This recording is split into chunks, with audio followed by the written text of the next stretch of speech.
Session 297, Chapter 2, verses 270 and 271. Whatever you spend or vow to do, God knows it well, and those who do wrong will have no one to help them. Chapter 2, verse 270. In the previous session, we covered matters of charity and giving. But what is the issue of a vow? To vow, translated from the Arabic Nuthr, is to make a promise to yourself, or assign yourself a duty of a specific good deed beyond what God has obligated you with.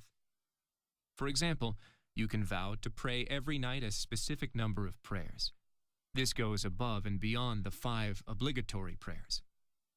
By vowing to pray more, you make it incumbent upon yourself to perform these extra prayers nightly.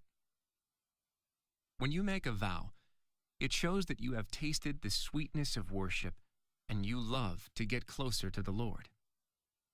It is an acknowledgement that Allah is worthy of far more than what He obligated you with. Allah has been extremely generous and merciful, because if He had imposed what He deserved from us, no one could have fulfilled His right. He says, "Can He who creates be compared to the one who cannot create? Why do you not take heed? And should you attempt to count God's blessings, you could not compute them. God is indeed all-forgiving, all-compassionate." Chapter 16, verses 17 and 18. You have the freedom to make a vow or not. However, if you choose to make one, it becomes an obligation. Why? Because you freely made that choice. Thus, it is wise not to get carried away and make a vow that is difficult to abide by.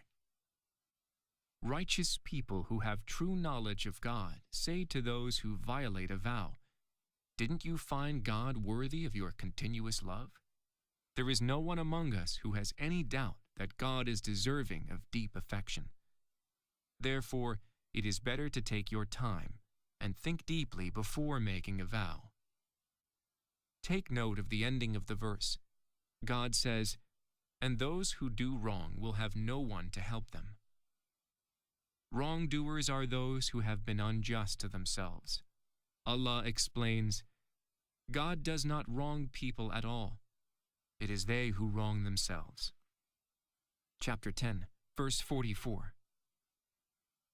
Some of the more serious ways you can do injustices unto yourself are to brag about helping others, to spend your money in sin, or to fail to fulfill a vow.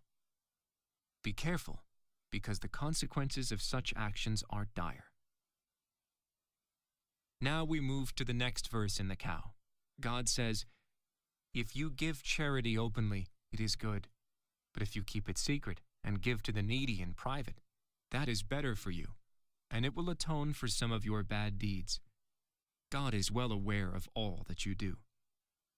Chapter 2, verse 271. When you give charity openly, it is good, because it may serve as an example for others to follow. And when you give to the poor privately, God will expiate your sins. God is the only one who knows the true intention behind the declaration or concealment of your charity. We generally advise that if you are rich, it might be better for you to give to charity openly now and then. This will help protect you from society's gossip. When people see that someone is rich, they should also see him or her spending on the poor. Otherwise, they will hold grudges in their hearts. People would often gossip that so-and-so has much wealth, but he or she does not help anybody. However, if a person is not outwardly rich, we generally advise concealing charitable donations. Either way, if you give openly to be a good role model, then that is praiseworthy. God says, God is well aware of all that you do. The messenger said, "My Lord, my people treat this Quran as something to be ignored." Chapter 25, verse 30. Do not abandon God's book. Please take a moment to subscribe and to share with your family and friends. Visit us at www.QURANGARDEN.com.